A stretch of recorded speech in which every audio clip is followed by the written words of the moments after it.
Ce qui ressortait de la première intervention, je suis désolé les noms, j'ai peu de mémoire de Sarah Kelfala, je pense qu'il y a une chose importante, c'était l'idée qu'il y avait des changements dans nos mondes.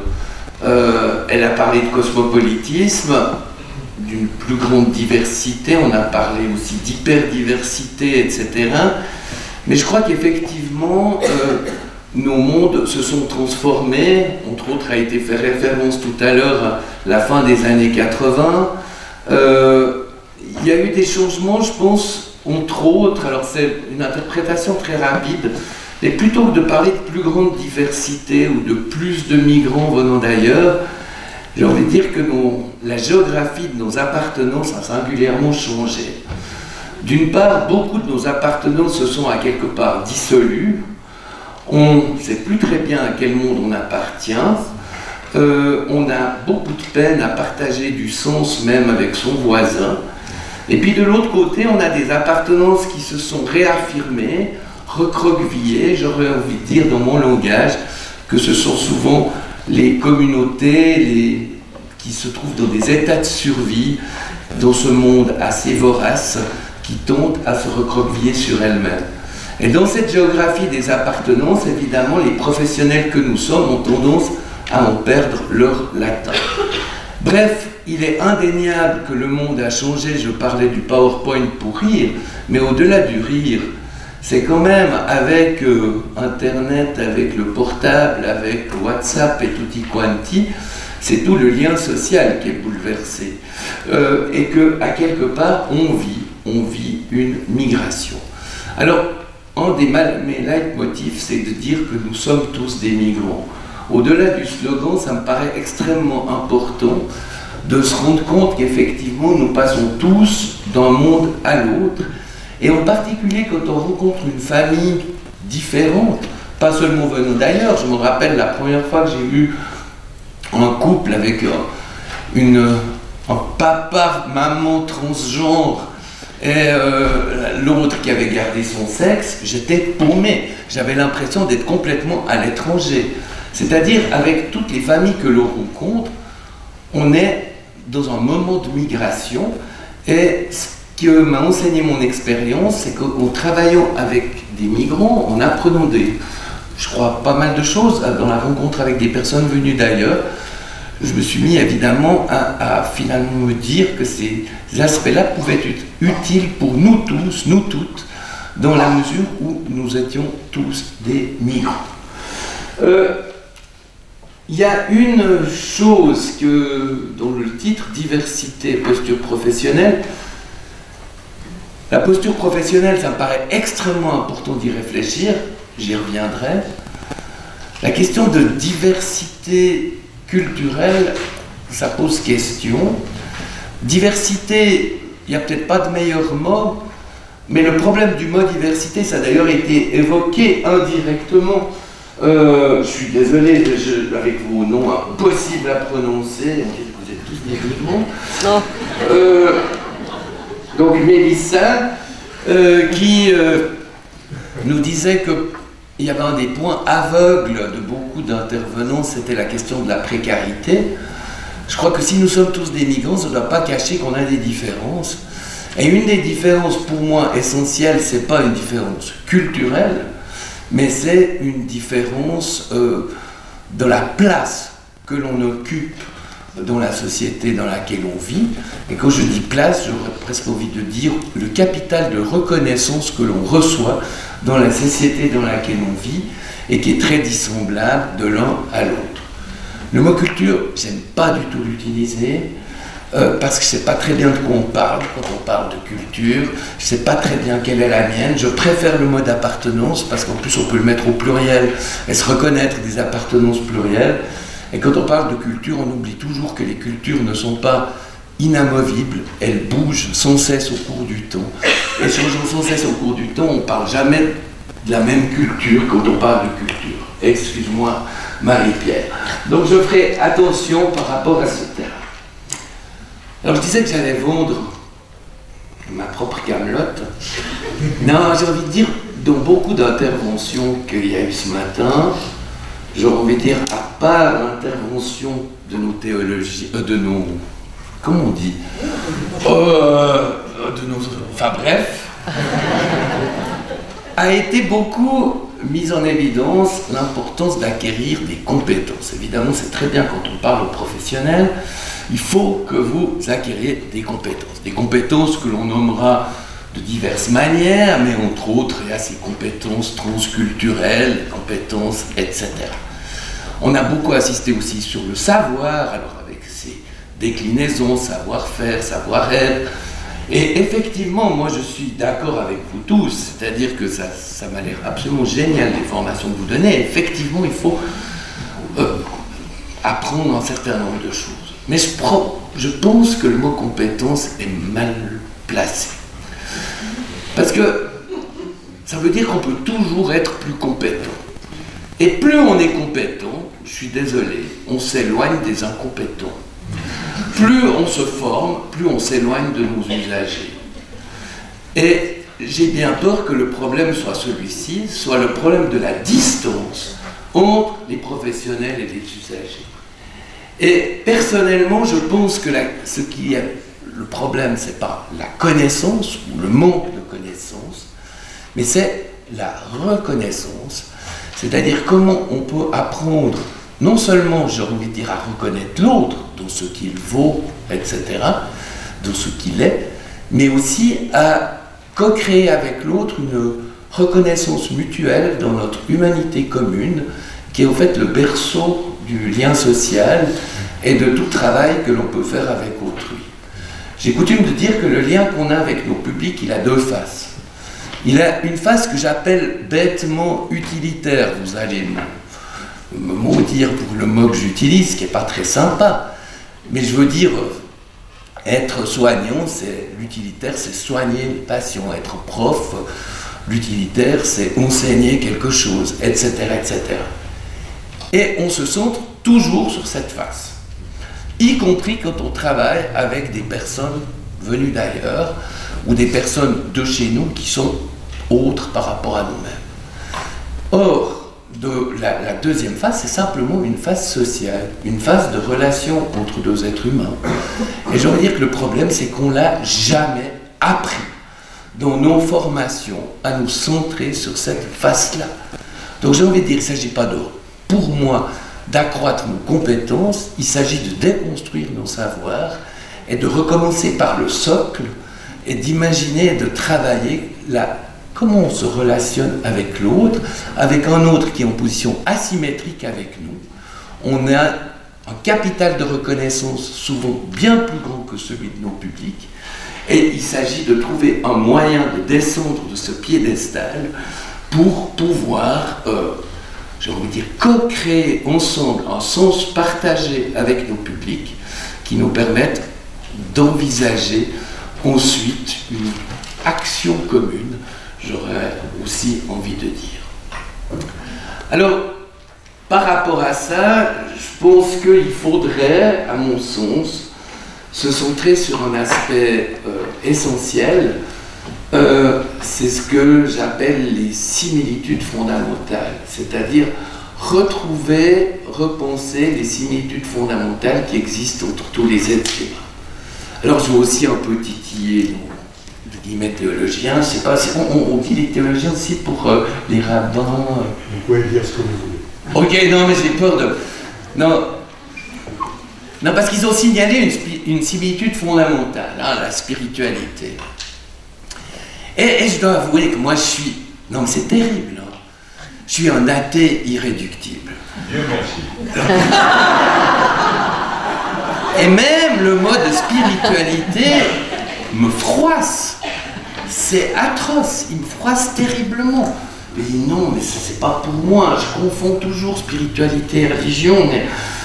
Et puis alors, en plus, j'ai eu une expérience à 2 semaines, là, mais heureusement, c'était pas vous. Non, mais j'ai été invité par une structure protestante du canton de Vaud qui ont fait un débat entre un théologien et un psychiatre. J'étais donc le psychiatre. Et donc, ma petite théorie que j'appelle la migration comme métaphore, donc qui est en fait cette idée nous sommes tous des migrants. Je peux le nommer Gilles Bourquin, qui est très sympa d'ailleurs, qui a formulé ouais, mais en fait ce que tu dis c'est de la récupération. Tu récupères complètement ce que moi je pense, ce qu'on pense, les croyants. Puis je dis non, mais c'est pas possible, on est complètement différents. Moi je suis athée, nom de bleu.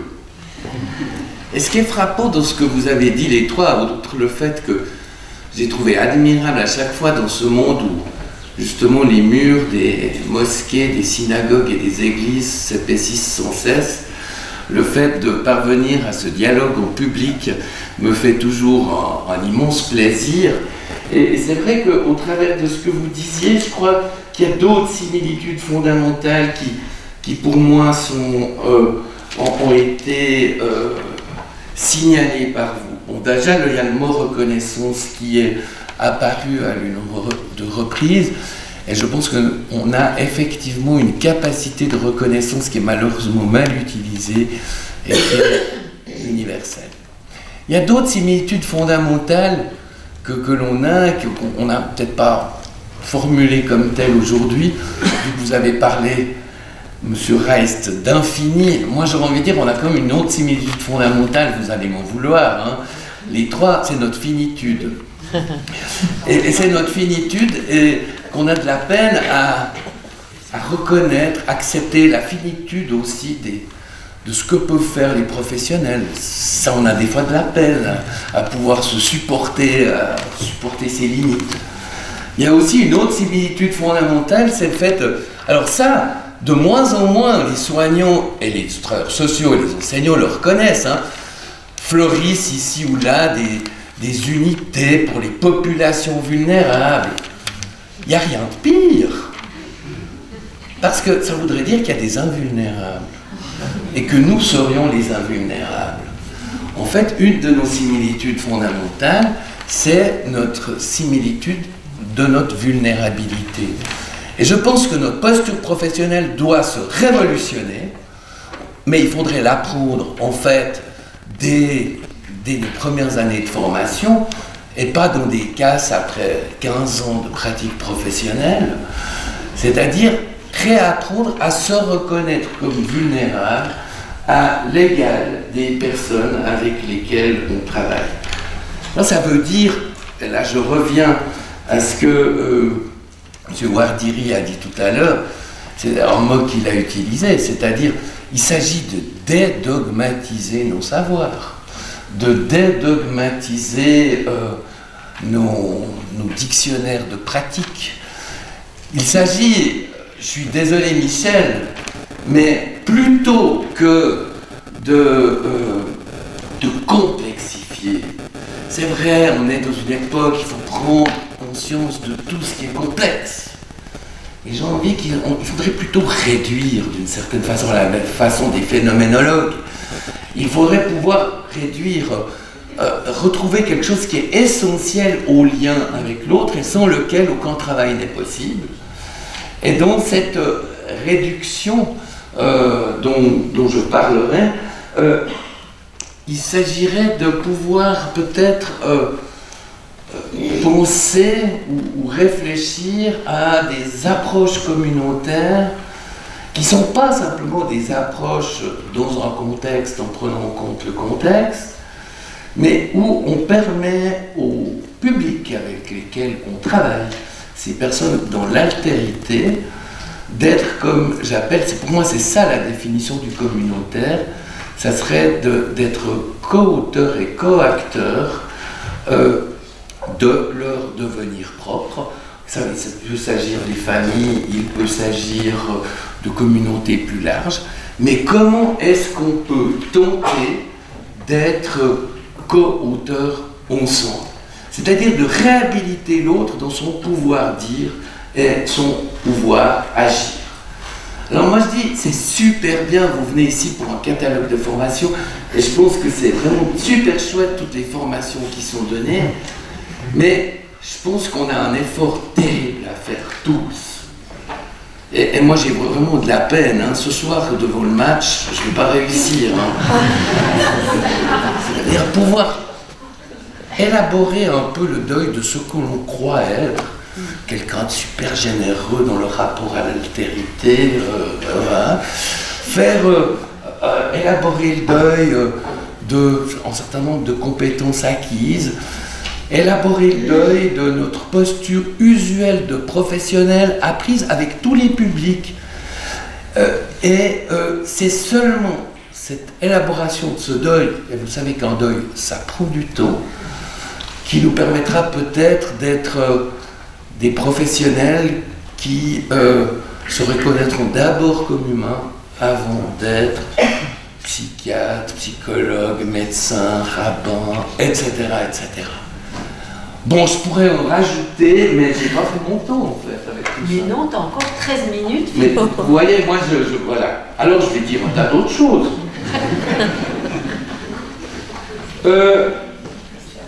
Ouais, je vais juste voir un truc, et puis donc, il s'agit d'un travail sur soi. D'un travail sur soi qu'on peut faire ensemble. Parce qu'évidemment c'est toujours plus facile de faire un deuil à plusieurs, c'est utile d'avoir des rituels, et peut-être qu'il s'agit d'élaborer des rituels collectifs pour faire le deuil de nos piédestals professionnels, et là il y a probablement quelque chose à inventer, peut-être dans le cadre aussi de ces formations. Je voulais dire aussi que ça va nous permettre, tout ça, de pouvoir... juste encore deux choses là. Ça va nous permettre de mettre de côté ce qui est notre grand défaut dans nos formations et dans notre travail, à mon sens. Et ça a été particulièrement évident quand on a travaillé avec des migrants, commencé à travailler avec des migrants, mais finalement c'est vrai avec tout public. C'est le fait on utilise, selon les termes que j'utilise, on utilise essentiellement ce que j'appelle le modèle des déficits.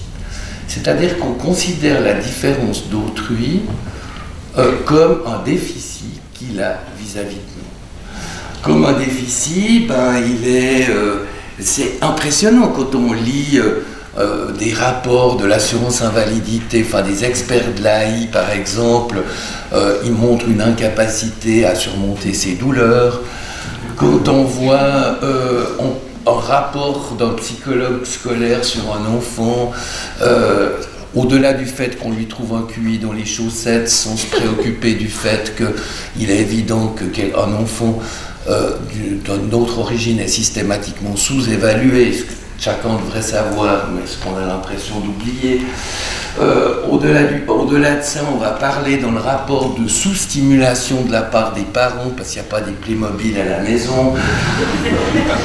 Alors qu'au centre d'urgence, à l'époque, il y a une année et demie, les personnes, les requérants d'asile, enfin les anciens requérants d'asile dont la demande a été boutée à l'aide d'urgence à Yverdon, dans le canton de Vaud, heureusement c'est à l'étranger par rapport à la République genevoise, eh bien, les personnes qui étaient là-bas pouvaient simplement payer avec des bons, sans avoir d'argent, à la boutique de Caritas qui se trouvait là-bas. Impossible de se trouver des crayons de couleur dans la boutique de Caritas pour les enfants. Et en plus, les résidents n'avaient pas le droit de les fouiller dans les poubelles alentours pour éventuellement en trouver. Bon, bref, sous-stimulation. Donc on a un satané modèle des déficits vis-à-vis de l'autre. Et je crois que c'est absolument indispensable qu'on puisse s'en débarrasser.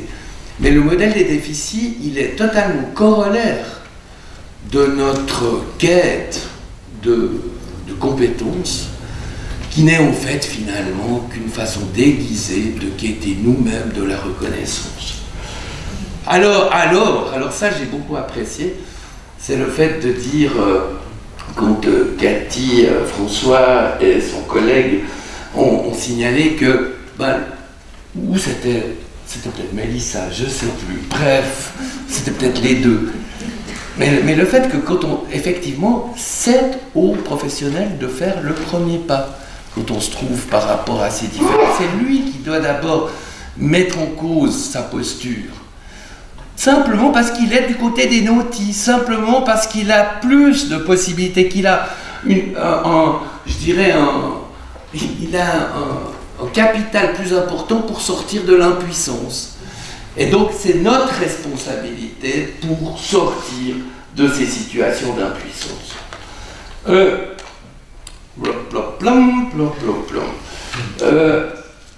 Oui, alors je parlais de la question de la reconnaissance. Je vais peut-être juste le détailler un peu parce que, comme je vais faire de la pub, comme il faut chacun en a fait, hein, c'est la formation d'un monde à l'autre, l'accompagnement des migrants, donc l'accompagnement de tous, vu qu'on est tous des migrants. Comme ça, c'est généraliste, c'est pour tout le monde. Voilà. La reconnaissance, c'est intéressant si on regarde ce que les philosophes ont raconté, qui sont intéressés à la question de la reconnaissance, c'est Paul Ricoeur, par exemple, ou bien Axel Honneth en Allemagne. Eh bien, on peut dire qu'il y a plusieurs formes de reconnaissance. La première, c'est ce qu'ils appellent donc la reconnaissance par identification. La reconnaissance par identification, c'est je reconnais M. Wardiri parce que je l'ai déjà connu précédemment. Il fallait que je le connaisse pour le reconnaître. Par contre, je n'arrive pas à vous reconnaître, alors peut-être qu'on s'est déjà vu, mais je n'arrive pas à me souvenir, et donc parce que je ne vous ai pas connu. On va identifier chez l'autre ce qui ne marche pas, les problèmes, les diagnostics, etc. Et c'est donc sur reconnaissance qu'on apprend de A jusqu'à Z dans nos formations. Le problème, c'est qu'il y en a un qui identifie et l'autre qui est identifié. Il y a un sujet et il y a un objet. Cette reconnaissance par identification, il faudrait, sinon la mettre à la poubelle, du moins la reléguer pour la 3e année de l'intervention. Non, je caricature. Pour le 3e mois, on va dire. Parce que ce n'est pas du tout cela qui est prioritaire quand on travaille avec des personnes dans l'altérité. La 2e forme de reconnaissance, c'est se reconnaître soi-même capable la reconnaissance de soi-même, la reconnaissance de ses propres capacités, nous dit Ricoeur, capabilities. Et en fait, lui entend par là, il va nommer 3 capacités centrales. C'est la capacité de dire, la capacité d'agir, la capacité de se raconter. De dire, va dire je suis content, je suis pas content, j'aime ça, j'aime pas ça, etc., etc., ou n'importe quoi. Pour dire, il faut avoir une voix, et il faut que cette voix, au plus, soit entendue. Or, de fait, des personnes pour lesquelles on ne traduit pas ce qu'ils disent dans leur langue, eh bien, leur voix, c'est du charabia, c'est pas une voix. D'autre part, même avec des francophones, vous êtes déjà allé chez un médecin, vous avez déjà lu des rapports à Hayer adressés au médecin, le médecin il ne comprend rien. Les décisions, je veux dire. On est doué pour utiliser un langage qu'on ne comprend pas. On s'arrange pour utiliser un langage que les publics ne vont pas comprendre. Ça nous permet de garder un certain pouvoir. Avec ces voix qu'on n'entend pas, en plus les voix, là j'ai une tribune, je peux causer, ma voix elle se démultiplie. Combien de personnes ont un espace de voix tellement restreint qu'il n'y a que les membres du réseau autour de lui qui peuvent entendre leur voix. Donc je dis, ouais, il faudrait donner une place aux voix, mais en tout cas, il y a une inégalité fondamentale avec beaucoup de nos publics. Le pouvoir agir, c'est agir sur sa situation, c'est construire une association, c'est inventer un pôle, diversité culturelle. Eh bien, évidemment, au niveau de ce pouvoir agir, toutes les personnes qui sont dans une situation d'impuissance à cause du contexte, à cause de leurs états de survie, eh bien, elles ne peuvent pas le développer, beaucoup moins que moi en tant que professionnel. Et le 3e, c'est de pouvoir se raconter, c'est de pouvoir se faire un récit de sa propre vie. Mais comment faire un récit de sa propre vie quand on a une vie qui est cisaillée en morceaux de vie coupés par des traumatismes, des pertes terribles, etc., etc. On est donc dans une posture incommensurablement supérieure à nos publics. Il ne faut surtout pas, par que de nouvelles compétences transculturelles, on creuse encore le fossé. Et donc, reste la reconnaissance mutuelle. Et c'est ça qu'on peut soigner. Et la reconnaissance mutuelle qu'on peut soigner, eh bien, c'est d'arriver à pouvoir, d'une part, reconnaître qu'on n'a pas forcément... Une des reconnaissances mutuelles, c'est la reconnaissance par l'intermédiaire des droits qui seraient communs à tous. Mais on n'a pas tous les mêmes droits par rapport à des populations qui sont dans l'exclusion. Au moins le dire. Une autre reconnaissance mutuelle, c'est l'estime qu'on porte à autrui. Et là, moi, j'ai envie de dire, c'est hyper important de montrer de l'estime. C'est ne jamais utiliser un langage comme sous-stimuler, ne pas surmonter vouloir surmonter ses douleurs, etc., etc. Parce que ça, c'est un manque d'estime. Mais par contre, ce qu'on peut faire, c'est justement nourrir, alors ça, je vous laisse la surprise pour ceux qui viendraient une fois ou qui me liraient, c'est la question de la reconnaissance mutuelle sous forme d'approbation. Donc, s'approuver comme être humain à part entière. Et la façon de s'approuver, eh bien, c'est le fait de pouvoir montrer à l'autre sa vulnérabilité. Et j'ai envie de dire que dans ma pratique professionnelle et ma posture professionnelle, ce que je propose, autre concept que je ne développerai pas, mais de pouvoir offrir à nos publics des paroles précieuses, c'est-à-dire des paroles où on se découvre, où on peut montrer une certaine impuissance, où ce serait comme, Mélissa, je suis désolé, on ne se connaît pas, mais ton nom de famille est trop compliqué pour moi, où elle dit, elle pourrait dire à la mère afghane de l'enfant de 13 mois, eh bien, moi aussi, j'ai beau être ici à Genève, j'ai beau travailler au HUG, eh bien, si j'avais un bébé de 13 mois diabétique, etc., je serais déjà mal à l'aise. J'ose imaginer comment vous, qui êtes requérant d'asile et qui ne savez pas si vous pouvez pouvoir être demain dans un pays où les traitements seront payables, etc., à quel point cette angoisse doit être grande. Et en pouvant se montrer soi-même comme mère fragile, vulnérable, quand bien même médecin. Donc voilà ce à quoi je vous invite, et merci encore Marie-Pierre.